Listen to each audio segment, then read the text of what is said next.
এই মুহূর্তে অন্নপূর্ণা ভান্ডার নিয়ে মুখ্যমন্ত্রীর বড় ঘোষণা। জুন এবং জুলাই মাসে যারা যারা অন্নপূর্ণা ভান্ডার প্রকল্পের টাকা পেয়েছেন তাদেরকে টাকা ফেরত দিতে হবে। হ্যাঁ, ঠিক শুনেছেন, এবার কিন্তু সরকারকে টাকা ফেরত দিতে হবে। তবে কাদেরকে টাকা ফেরত দিতে হবে এবং কাদের জন্য এই নির্দেশিকা। এছাড়াও আপনি টাকা পেয়েছেন এই জুলাই মাসের 1 তারিখ, 4 তারিখ এবং 10 তারিখের মধ্যে। এই 3টি ধাপে যে টাকা দেওয়া হয়েছে, এই 3টি ধাপের মধ্যে প্রত্যেকে কেউ না কেউ টাকা পেয়েছেন। তবে এখন প্রশ্ন, আপনি কি এর পরের মাসেও কি টাকা পাবেন, নাকি আপনাকে এখন টাকা ফেরত দিতে হবে? কারণ এর পরের মাসে কিন্তু অনেক উপভোগীতাদেরকে বাদ করা হবে। হ্যাঁ, আমি আবারও রিপিট করছি, এর পরের মাসে কিন্তু অনেক উপভোগীতাদেরকে বাদ করা হবে। সেই বাদের তালিকায় কি আপনারও নাম রয়েছে? এছাড়াও আপনাদেরকে বলে রাখি, আপনাদের স্ট্যাটাসে হয়তো এখন দেখাচ্ছে অ্যাপ্লিকেশন অ্যাপ্রুভড বা অ্যাকাউন্ট ভ্যালিড, তবুও আপনার কিন্তু গ্যারেন্টি নেই। আপনি এই পরের মাসে টাকা পেতেও পারেন, আবার নাও পেতে পারেন। আপনার মুখে যে টাকা পাওয়ার পর যে হাসিটা এসেছিল, সেটা এর পরের মাসে নাও থাকতে পারে। তাই আপনাদেরকে বলবো,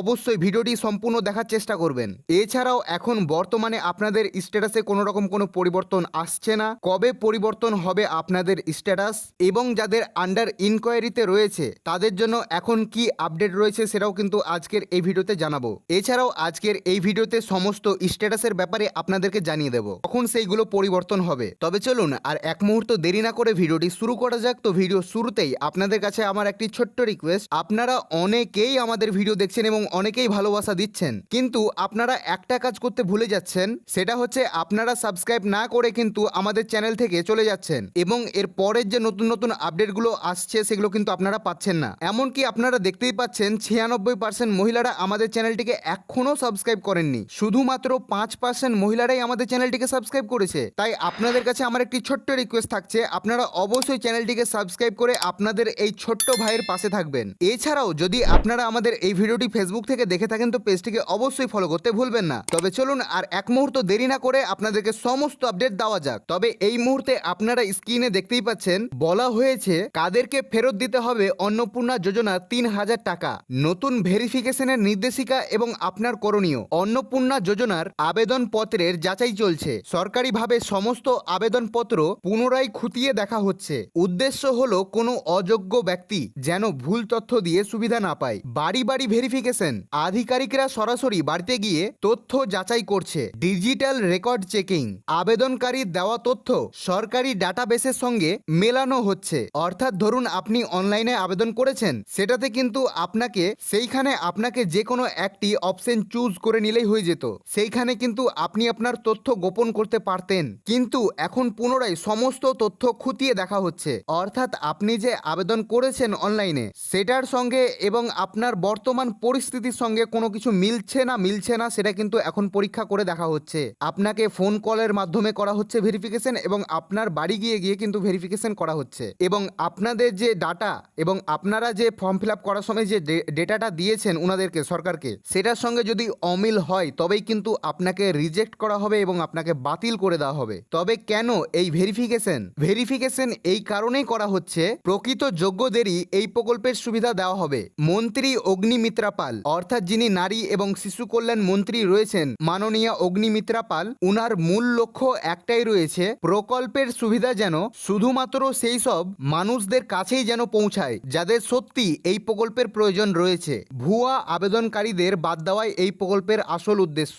অর্থাৎ অগ্নিমিত্রা পাল তিনি কিন্তু একটাই কথা বারবার বলে এসেছেন, আপনারা যারা যোগ্য তারাই কিন্তু টাকা পাবেন, যারা অযোগ্য রয়েছেন তারা কিন্তু টাকা পাবেন না। তবে এখন প্রশ্ন হবে, এই ভেরিফিকেশনে কি কি দেখা হচ্ছে? তবে আপনারা এখন দেখতেই পাচ্ছেন ভেরিফিকেশনে কি কি তথ্য মিলিয়ে দেখা হচ্ছে। প্রথমে মিলিয়ে দেখা হচ্ছে আধার কার্ডের তথ্য, অর্থাৎ আপনার অ্যাড্রেস, আপনার আধার নাম্বার এবং আপনার আধার নাম্বারের সঙ্গে যে ডিবিটি লিঙ্ক করা হয়েছে ব্যাংকের সঙ্গে, সেই ব্যাংকে যেই নামটা রয়েছে সেটা ছেলের রয়েছে নাকি মেয়ের রয়েছে ওটা চেক করা হচ্ছে। এবং আপনার আধার কার্ডের সঙ্গে যে ডিবিটির ম্যাপিং করা হয়েছে সেই ব্যাংক অ্যাকাউন্টের নামের সঙ্গে এবং আধার কার্ডের যেই ব্যক্তি করছে বা যে মহিলা করছে তার নামের মধ্যে কোনো রকম কোনো মিস্টেক থাকছে কিনা সেটা কিন্তু আধার কার্ডের মাধ্যমে চেক করা হচ্ছে। তারপরে হচ্ছে ব্যাংক অ্যাকাউন্ট। আমি যেটা বললাম যে ব্যাংক অ্যাকাউন্টের সঙ্গে আধার কার্ডের যে নামের ডিফারেন্স যদি থাকে তবে কিন্তু আপনাকে এখান থেকে রিজেক্ট করে দেওয়া হবে এবং আপনাকে আবার ইনকোয়ারি করতে বলবে। সেই কারণে প্রথমে ওই দুটো জিনিস চেক করা হবে ব্যাংক অ্যাকাউন্ট যখন ভেরিফিকেশন হবে। এক হচ্ছে সেই ব্যাংক অ্যাকাউন্টটা কোনো ছেলের নামে আছে কিনা, আর দ্বিতীয় হচ্ছে আপনার ব্যাংক অ্যাকাউন্টের নামের সঙ্গে এবং আপনার তথ্যের নামের সঙ্গে, অর্থাৎ আপনি যে আবেদন করছেন আপনার নামের সঙ্গে সঙ্গে সমস্ত যে লেটারগুলো রয়েছে সেগুলো ম্যাচ করছে কি করছে না সেটা কিন্তু ব্যাংক অ্যাকাউন্টে চেক করা হচ্ছে। এবং তারপরে রয়েছে পরিবারের সদস্যের তথ্য, অর্থাৎ আপনার পরিবারে যদি কেউ পেনশনের সুবিধাভোগী হয়ে থাকে অথবা চাকরি করে বা আপনাদের পরিবারে কতজন ইনকাম করছে, বার্ষিক আয় কত, বেকার কজন রয়েছে, তারা কি কাজ করছে, এই সমস্ত তথ্য কিন্তু পাবে। এবং আপনাদের জমি কটা রয়েছে, আপনাদের রুম কটা রয়েছে, এইগুলো কিন্তু পরিবারের তথ্য থেকে এগুলো সংগ্রহ করা হবে। এবং তারপরে দেখতে পাচ্ছেন সরকারি চাকরি, যদি আপনার পরিবারে কেউ চাকরি করে বা আপনি যদি নিজেই চাকরি করেন, আপনি কিন্তু এই প্রকল্প থেকে সম্পূর্ণভাবে রিজেক্ট হয়ে যাবেন, বাতিল হয়ে যাবেন এবং পুনরায় আর ভেরিফিকেশন করতে পারবেন না। এবং তার পরের স্টেপটা দেখতে পাচ্ছেন সেটাও কিন্তু একই। যদি আপনাদের পরিবারে আপনার শ্বশুর বা আপনার শাশুড়ি বা আপনার মা বা আপনার বাবা তারা যদি পেনশন পায়, তবুও কিন্তু আপনি এই প্রকল্প থেকে সম্পূর্ণভাবে বাতিল হয়ে যাবেন বা আপনি রিজেক্ট হয়ে যাবেন, আর পুনরায় আপনি কিন্তু আর আবেদন করতে পারবেন না। এবং সর্বশেষ যে পয়েন্টটা রয়েছে সেটা হচ্ছে ইনকাম ট্যাক্স, অর্থাৎ আপনি যদি সরকারকে ট্যাক্স দেন, আপনি যেই ট্যাক্সই দেন না কেন, আপনি যদি সরকারকে ট্যাক্স দেন, আপনি কিন্তু এই প্রকল্প থেকে সম্পূর্ণভাবে বের হয়ে যাবেন বা আপনি সম্পূর্ণভাবে বাতিল হয়ে যাবেন। দেবে না আপনাকে অন্নপূর্ণা ভাণ্ডারের 3,000 টাকা। এটা কিন্তু নতুন নোটিশে স্পষ্টভাবে জানিয়ে দেওয়া হয়েছে। তবে আপনারা আবারও দেখে নিন কারা অযোগ্য হিসাবে বিবেচিত হবেন। যদি আবেদনকারী অথবা তার পরিবারের কোনো সদস্য সরকারি চাকরি করেন, সরকারি পেনশন পান বা ইনকাম ট্যাক্স দেন, তবে সেই আবেদনকারী প্রকল্পের জন্য অযোগ্য, যেটা আপনাদেরকে আমি আগেই বললাম। তবে এখন আপনারা প্রশ্ন করবেন কাদেরকে টাকা ফেরত দিতে হবে। তবে দেখুন, নতুন নির্দেশিকায় অর্থাৎ অন্নপূর্ণা ভাণ্ডার প্রকল্পের সর্বশেষ যে নোটিশটা প্রকাশ করা হয়েছিল সেইখানে স্পষ্টভাবে বলা হয়েছে, বিশেষ নির্দেশিকায় আশা কর্মী বা অঙ্গনওয়াড়ি কর্মী, নতুন প্রকাশিত নির্দেশিকা অনুযায়ী আশা কর্মী এবং অঙ্গনওয়াড়ি কর্মীরাও এই প্রকল্পের জন্য অযোগ্য। যদি এই শ্রেণীর কেউ ইতিমধ্যে সুবিধা পেয়ে থাকেন, যাচাই পূর্বে অযোগ্য প্রমাণ হলেই তাদের ক্ষেত্রেও টাকা ফেরত নেওয়ার নিয়ম প্রযোজ্য হবে। আপনাদেরকে আমি একটু নোটিশটা দেখাচ্ছি। দেখুন, মিডিল পয়েন্টে বলা হয়েছে অঙ্গনওয়াড়ি, আশা ওয়ার্কার, সিভিক ভলেন্টিয়ার এবং প্যারা টিচার, এদেরকে কিন্তু এই প্রকল্প থেকে সম্পূর্ণভাবে বহিষ্কার করা হয়েছে, অর্থাৎ তাদেরকে অযোগ্য হিসাবে এখন আপাতত প্রমাণ করা হয়েছে। এটা যদি আপনারা স্পষ্টভাবে জানতে চান, তবে আপনারা যে স্ক্রিনে এখন দেখতে পাচ্ছেন এই যে আপডেটটির মিডিল অপশনে যে তথ্যগুলো দেওয়া হয়েছে এগুলো আপনি পড়তে পারেন। এইখানে আপনি স্পষ্টভাবে বুঝে যাবেন। ওটা ইংরেজিতে রয়েছে, এটা আমি বাংলাতে করে দিয়েছি। তো আশা করি এই যে বিষয়গুলো আপনারা বুঝতে পেরেছেন, কারা যোগ্য কারা অযোগ্য, কারা টাকা পাবে কারা টাকা পাবে না, এবং কাদেরকে টাকা ফেরত দিতে হবে এবং কাদেরকে দিতে হবে না। এই আপডেটটি পাওয়ার পর আশা করি আপনাদের যে চিন্তাটা ছিল সেটা কিন্তু দূর হয়েছে। তবে স্ট্যাটাস পরিবর্তন নিয়ে একটা বার্তা দিতে চাই, আমরা কিন্তু নতুন আপডেট পেয়েছি। দেখুন, আপনারা প্রত্যেকেই চিন্তিত রয়েছেন যে আপনাদের ভেরিফিকেশন হলো কি হলো না। আপনাদের যে এখন সাবমিটেড দেখাচ্ছে,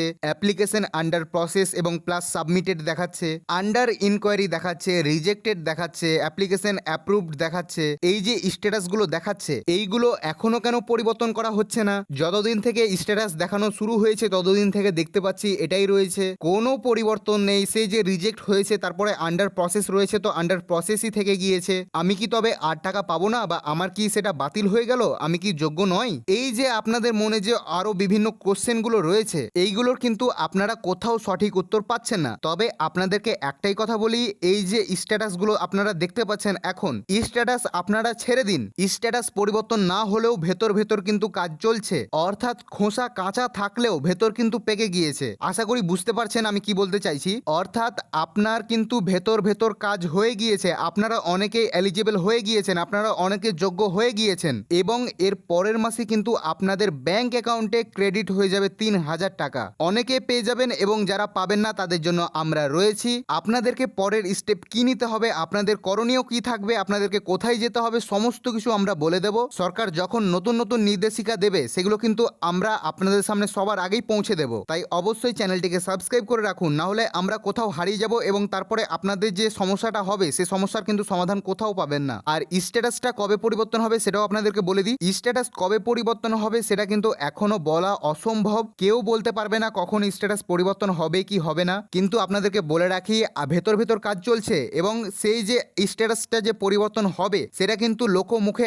আনছে না বা লোকের দৃষ্টিতে আনছে না। অর্থাৎ বাংলার যে মা বোনেরা রয়েছে তারা যেন দেখতে না পায় যে তাদের এখন স্ট্যাটাসের পরিবর্তন কি রয়েছে। কারণ আপনারা অনেকেই দেখেছেন অনেক বিক্ষোভ দেখা গিয়েছে যখন আপনাদের টাকা ঢুকছিল না বা আপনাদের রিজেক্ট করা হয়েছে, তখন কিন্তু অনেক মহিলারা প্রোটেস্ট করেছে সেই ভয়ে এবং তার সঙ্গে এবং যে রাস্তায় আন্দোলন হচ্ছে, সমাজ উত্তপ্ত হয়ে পড়ছে, সেইগুলোর কারণে কিন্তু স্ট্যাটাসে কোনো পরিবর্তন আনা হচ্ছে না। এটাই হচ্ছে আসল কারণ স্ট্যাটাস পরিবর্তন না হওয়ার। আশা করি সমস্ত বিষয় বুঝতে পেরেছেন এবং আমরা আশা করছি খুব তাড়াতাড়ি স্ট্যাটাস পরিবর্তন হবে। তো আজকের ভিডিওটা এখানেই শেষ করছি। ভিডিওটি যদি ভালো লেগে থাকে অন্যের সুবিধাতে ভিডিওটিকে শেয়ার করে দেবেন এবং চ্যানেলে নতুন দর্শক হয়ে থাকলে চ্যানেলটিকে অবশ্যই সাবস্ক্রাইব করে পাশে থাকা বেল বাটনটিকে অলে সেট করে রাখবেন এবং ফেসবুক থেকে যদি আপনারা আমাদের এই ভিডিওটি দেখে থাকেন তো পেজটিকে অবশ্যই ফলো করতে ভুলবেন না, কারণ আমরা প্রতিদিন এমন নতুন নতুন লেটেস্ট আপডেট কিন্তু আপনাদের জন্য নিয়ে আসি এবং আপনারা এই খবর পেয়ে উপকৃত হন। তাই অবশ্যই চ্যানেলটিকে সাবস্ক্রাইব এবং ফেসবুক পেজটিকে ফলো করে রাখতে ভুলবেন না। তো আজকের ভিডিও এখানে শেষ করছি। ভিডিওটি সম্পূর্ণ দেখার জন্য আপনাদেরকে অনেক অনেক ধন্যবাদ। দেখা হচ্ছে আবার একটি নতুন ভিডিওতে বা নতুন একটি টপিকে।